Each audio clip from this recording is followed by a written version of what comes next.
Hello guys, देखिए एक बहुत अच्छा स्टॉक था आईटी सेक्टर का। पेनी स्टॉक्स था आईटी सेक्टर का। और देखिए आईटी सेक्टर में कभी भी आपको लॉस देखने को नहीं मिलता।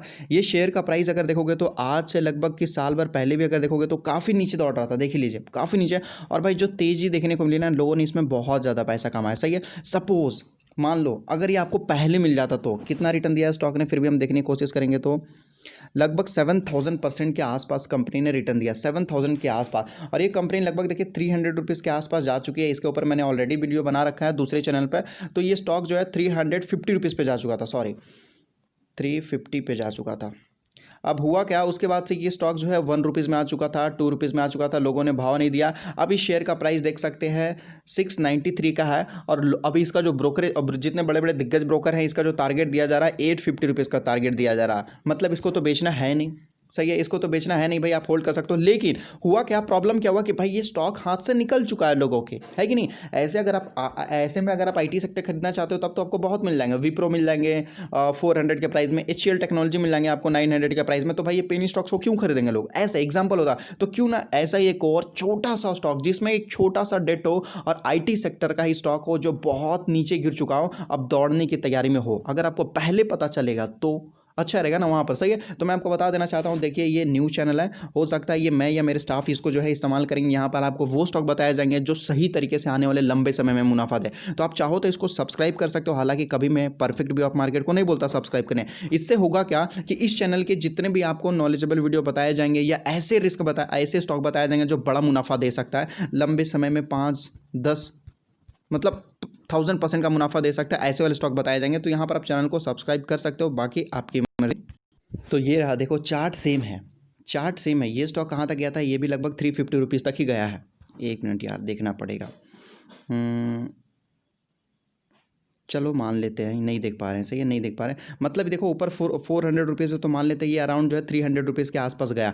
और ये स्टॉक भी क्या हुआ, पूरी तरीके से नीचे गिर चुका था। और कितने रुपीज़ के आसपास आ चुका था, लगभग देखिए ये भी 18-17 रुपीज़ के आसपास आ चुका था, 11 रुपीज़ के आसपास। इस कंपनी के ऊपर जो डेट है केवल 18 करोड़ का डेट है। सही, सॉरी 18 करोड़ का डेट है, समझ रहे हो ना, केवल 18 करोड़ का डेट है। और ये स्टॉक देखिए ऊपर से गया था, वो भी लगभग उतना ही गया था। और आने के बाद देखिए पूरी तरीके से ये स्टॉक गिर चुका। अब यहाँ पर अगर आप देखोगे तो यहाँ पर एक थोड़ा सा आप देखिए बाउंस बैक मारने की कोशिश कर रही है। सबसे बड़ी बात तो ये है कि ये भी एक आईटी सेक्टर का ही स्टॉक है।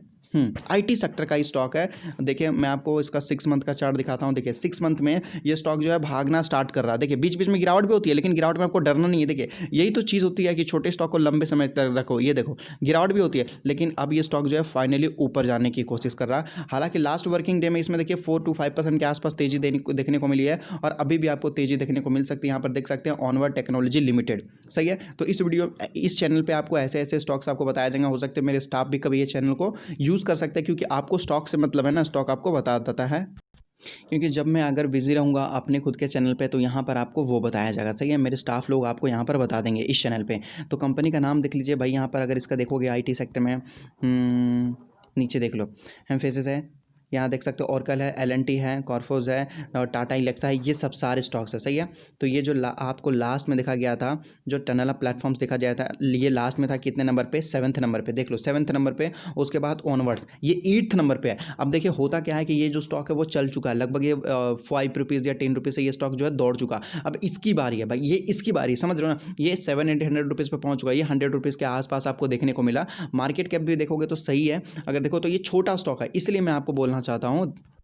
और इस कंपनी के ऊपर केवल जो है 18 करोड़ का डेटा है, मैंने आपको दिखाया। और इसके पास देखोगे तो ज़्यादा बोरिंग भी नहीं है। ये रहा आपके सामने, देख लो लगभग 36 के आसपास है। पहले तो यहाँ 37 भी हो चुका था, लेकिन अभी 36 के आसपास है। मतलब और फिर देखिए 29, 23, 25, 23, 18 तक हो चुका था। मतलब यहाँ तक 2019 के मार्च तक कंपनी ने अपने पूरी ताकत लगा दी थी डेट को कम करने में, फिर यहाँ पर बढ़ाना पड़ा कोविड की वजह से। सही है। तो यहाँ से अगर यहाँ तक देखोगे तो कंपनी ने अपना डेट कम करने की कोशिश की, फिर यहाँ पर इसको बढ़ाना पड़ा। मतलब ये तो मानते हैं ना कि कंपनी अपने आप को किसी तरीके से संभालना चाहती है। और रिजर्व भी देखना चाहते हो तो रिजर्व देखिए धीरे धीरे बढ़ता जा रहा। पहले क्या रिजर्व था, थोड़ा सा पीछे, पहले क्या रिजर्व था, 4, 9, 12, 17, 18, 27। और आज के रेट में देखो तो लगभग जो है 53 के आसपास हो चुका। इससे हम यही बोल सकते हैं कि कंपनी सुधरना चाहती है।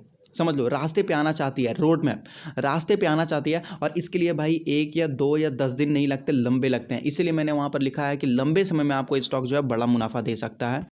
और प्रमोटर्स की हिस्सेदारी देखोगे तो लगभग जो पहले 57% था, फिर 61% कर दिया, 62% और 62% अभी भी है, 61.84 के आसपास है।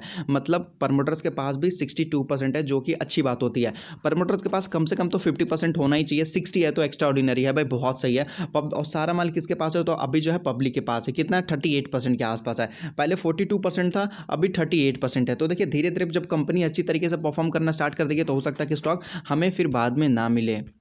और ये जो कंपनी है आपको डिविडेंड भी देगी। देखिए डिविडेंड देने से होता क्या है कि भाई एक एक्स्ट्रा प्रोटेक्शन हो जाता है कि एक पेनी स्टॉक से होता है, अगर 10 साल के लिए अगर आप रखते हो तो ये छोटा भी मल्टी अगर स्टॉक है, अगर आप लंबे समय के लिए रखते हो, अगर आपको डिविडेंड मिल रहा ना, तो मतलब फिक्स डिपॉजिट एफडी, लंबे समय में आपको कुछ ना कुछ आपको प्रॉफिट दिया जाएगा एवरी ईयर। सही है, उससे क्या होगा कि आपका प्रॉफिट धीरे धीरे बढ़ता जाएगा। और डिविडेंड भाई ये मिल जाएगा तो और अच्छी बात है, प्रॉफिट के ऊपर प्रॉफिट मिलने से क्या दिक्कत है। और देखो मैं बोलूँ या ना बोलूँ उससे कोई फ़र्क नहीं पड़ता, अब लेकिन भाई लोग बहुत ज़्यादा समझदार हैं। आपको पता चले या ना चले, लोग पहले ही खरीद लेते हैं। यहाँ पर देख लीजिए परसेंटेज ऑफ डिलीवरेबल क्वांटिटी जो है लास्ट वर्किंग डे में कितना, 35.71, मतलब 36% उठा लिया गया है कि नहीं। आज मार्केट ओपन होने वाला है, यहाँ पर देख लीजिए आज मार्केट ओपन होने वाला है, तो आज के डेट में भी कुछ ना कुछ डिलीवरी उठा लिया जाएगा। यहाँ पर देख लो सभी लोग खरीदने वाले ही हैं, देख लीजिए सभी लोग खरीदने वाले हैं, कोई बेचने के लिए तैयार ही नहीं, कोई भी बेचने के लिए तैयार नहीं है। सही है, और 103 रुपीज़ के प्राइस पे भी।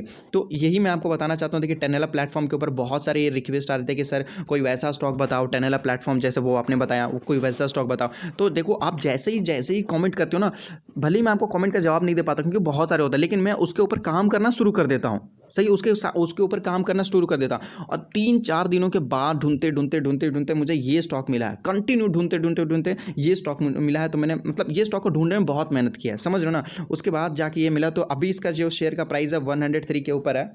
बाकी आप देख सकते हो बड़ा मुनाफा हो सकता है आपको, लंबे समय में पहले खरीदोगे तो ज़्यादा मुनाफा होगा, बाद में वीडियो देखोगे सर बोलोगे पहले बताया होता, पहले तो बता दिया जाता है, वीडियो बाद में देखोगे तो फिर प्रॉफिट नहीं मिलता है ना। और कंपनी का देखोगे तो पहले जून में कंपनी को कुछ भी नहीं प्रॉफिट हुआ था, लगभग 113 के आसपास ही नेट प्रॉफिट आपको बताया जा रहा है। और अभी फिर उसके नेक्स्ट में देखिए कितना प्रॉफिट हुआ गया था, लगभग 381 के आसपास। अगर हम अप्रोक्सीमेटली देखें तो कंपनी के पास पहले 100 था और अभी 400 प्रॉफिट हो रहा है, काफ़ी ज़्यादा मुनाफा हो रहा है ना। इस वजह से स्टॉक भागने की तैयारी में है, इशारा दे रहा हूँ पहले, बाद में फिर मत बोलियो कि बताया नहीं आपने करके। तो आई होप इसी तरीके से आपको रिटर्न देगा। और जो भी है लंबे समय के लिए है। देखो ये जो भी स्टॉक है मैं आपको बताना चाहता हूँ, ये लगभग पहले कितने पे जब गिर चुका था, 5 रुपीज़ पे था, तो या 6 रुपीज़ पे था। ये कितने में था, 2012 में। 2012 के बाद आज 2020 है, मतलब देख सकते हो टोटल 8 ईयर्स में इसने जो है 7000% का रिटर्न दिया। मतलब एवरी ईयर आपको 1000% का रिटर्न दिया, अगर इस हिसाब से देखते हो तो। देखिए एवरी, मैं आपको समझाना चाहता हूँ मार्केट में पैसे कैसे बनते हैं, लोगों को पता तक नहीं होता। देखिए ये 2012 के आसपास 6 रुपीज़ के आसपास था, अभी ये 700 to 800 रुपीज़ के आसपास है, 700 रुपये। सही है, तो यहाँ से इसने जो है 7000% का रिटर्न दिया, 7000% का रिटर्न दिया। मतलब यहाँ पर 8 ईयर्स हो गए ना, मतलब एवरी ईयर जो है आपको लगभग 800% का, आपका हर साल आपका पैसा जो है 8 गुना होता था। अब बोलोगे भाई ये तो एवरी ईयर्स नहीं होता था, एवरेज निकाल के बताया जा रहा है। एवरी ईयर का मतलब देखिए वॉरेन बफेट ने बोला ना, कंपाउंडिंग एक ऐसा चीज़ है ना जो मतलब किसी भी बड़े बड़े लोगों को आप टक्कर दे सकते हो, अंबानी हो, अडानी हो, वॉरेन हो, एलन मस्क हो, सबको टक्कर दे सकते हैं। पता है क्या, देखिए एक प्लांट होता है, एक मैंगो ट्री होता है, सही है ना। एक मैंगो ट्री आपको कितने दिन बाद फल देता है, 5 ईयर्स बाद। ठीक है, 5 ईयर्स के बाद ये आपको क्या देता है, फ्रूट्स देना स्टार्ट करता है। लेकिन क्या 5 ईयर्स के बाद 6th ईयर जब आता है, नेक्स्ट ईयर आता है, तो क्या फिर से 5 ईयर्स के बाद ही आपको फ्रूट देता है? अगले 5 सालों के बाद केवल एक ही बार ये टाइम लेता है, वो भी केवल 5 साल का। उसके बाद ये हर साल आपका जो है, हर साल आपको जो है फल देना स्टार्ट कर देता है। मतलब क्या होता है, कंपाउंडिंग में भी वही होता है, आपको एक लंबा टाइम लेता है, 5 या 10 साल लेता है आपको। और उसके बाद क्या होता है कि जब कंपाउंडिंग हो जाता है पूरी तरीके से, तो हर साल आपका पैसा जो है डबल होना स्टार्ट हो गया। समझो, देखो मैं आपको जो इशारा दे रहा हूँ समझने की कोशिश करो, समझ रहे हो ना मैं क्या बोल रहा हूँ। देखो अगर आपको समझ में आ रही तो भाई कमेंट में लिखो हाँ। देखो ये एक मैंगो ट्री है, जो जब भी आप मैंगो ट्री लगाओगे तो 5 साल लगे। दोबारा समझा रहा हूँ, देखो ध्यान से देखो, मुनाफा आपका होगा भाई, मैंने तो कमा रहा हूँ, आपको भी दे रहा हूँ नॉलेज। ठीक है, 5 साल लगता है, लेकिन केवल एक ही बार 5 साल लगता है। उसके बाद ये 5 साल हो गया, तो अगले 5 सालों में मान लेते हैं कि 2001 में सही है, मान लेते हैं भाई 2001 में एक पेड़ हमने लगाया, 2005 तक इसने क्या हुआ कि हो गया। अब 2005 तक हो गया, अब 2006 में क्या, ये फिर से 5 ईयर्स लेगा 2006 से, नहीं 2006 से आपको फ्रूट्स देना स्टार्ट करेगा। 2006 हो, 7 हो, 8 हो, 9 हो, 10 हो, एवरी ईयर आपको फ्रूट्स देना स्टार्ट करेगा। बात सही है ना। लेकिन आपका फर्स्ट टाइम है, मतलब मेहनत एक ही बार लगती है जोर शोर से, वो होता है 5 साल। उसी तरीके से कंपाउंडिंग में भी होता है कि कंपाउंडिंग क्या होता है कि 20% के CAGR अगर भी मिलता है, तो वहाँ पर धीरे धीरे एक बार जब पूरा आपका कंपाउंडिंग बन जाता है तो एवरी ईयर आपका पैसा डबल होता है। आई होप यार आपको समझ में आया। अगर आपको लेक्चर लगा हो, बुरा लगा हो, सॉरी उसके लिए।